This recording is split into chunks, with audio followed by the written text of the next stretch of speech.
আসসালামু আলাইকুম এভরিওয়ান, আশা করি সবাই ভালো আছেন।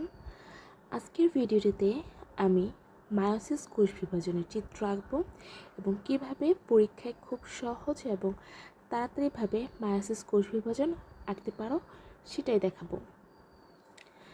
এবং আঁকার সাথে সাথে মায়োসিস কোষ বিভাজনের কিছু গুরুত্বপূর্ণ তথ্য এই ভিডিওটিতে তুলে ধরব।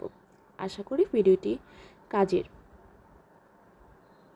মায়োসিস কোষ বিভাজন ডিপ্লয়েড জীবের জনন মাতৃকোষে অথবা হ্যাপ্লয়েড উদ্ভিদের জাইগোটে ঘটে এবং এই বিভাজন প্রক্রিয়ায় নিউক্লিয়াস একটি জটিল পরিবর্তনের মাধ্যমে দুবার বিভক্ত হয় এবং বিভক্তির ফলে সৃষ্ট 4টি কোষীয় ক্রোমোজোম সংখ্যা মাতৃকোষীয় ক্রোমোজোম সংখ্যার অর্ধেক হয়ে যায়।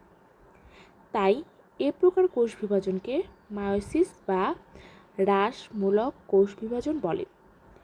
পরীক্ষায় তোমরা এসএসসি বা অষ্টম শ্রেণী যে শ্রেণীতে পড়ো, পরীক্ষায় একটা গুরুত্বপূর্ণ প্রশ্ন হচ্ছে মায়োসিস কোষ বিভাজনকে কেন হ্রাসমূলক কোষ বিভাজন বলা হয়। এই প্রশ্নটা খুবই গুরুত্বপূর্ণ এবং এই প্রশ্নটা তোমাদের সবারই উচিত ভালোভাবে জেনে রাখা, যাতে পরীক্ষায় আসলে খুব সহজেই উত্তর করতে পারো। এই প্রক্রিয়ায় নিউক্লিয়াস দুবার এবং ক্রোমোজোম একবার বিভক্ত হয়।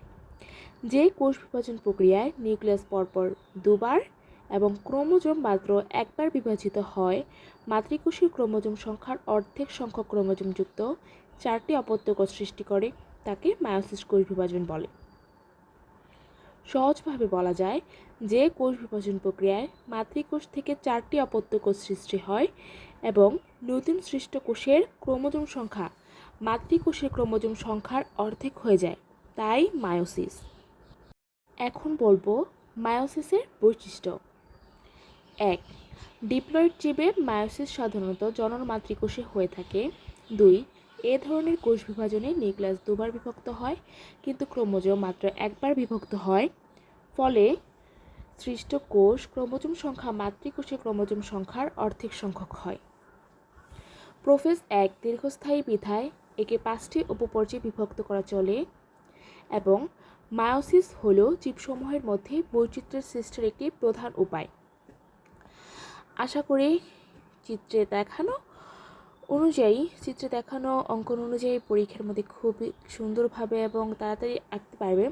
আর আমি এখানে বেশি সুন্দর করার চেষ্টা করিনি, কিভাবে পরীক্ষায় তুমি লিখলে এবং তাড়াতাড়ি লিখলে একটি মার্ক পাবে সেভাবেই দেখিয়েছি। আশা করি ভিডিওটি কাজে লাগবে। আসসালামু আলাইকুম, ধন্যবাদ সবাইকে। এবং এরকম ভিডিও পেতে চ্যানেলটি সাবস্ক্রাইব করে রাখুন এবং লাইক কমেন্ট শেয়ার করুন।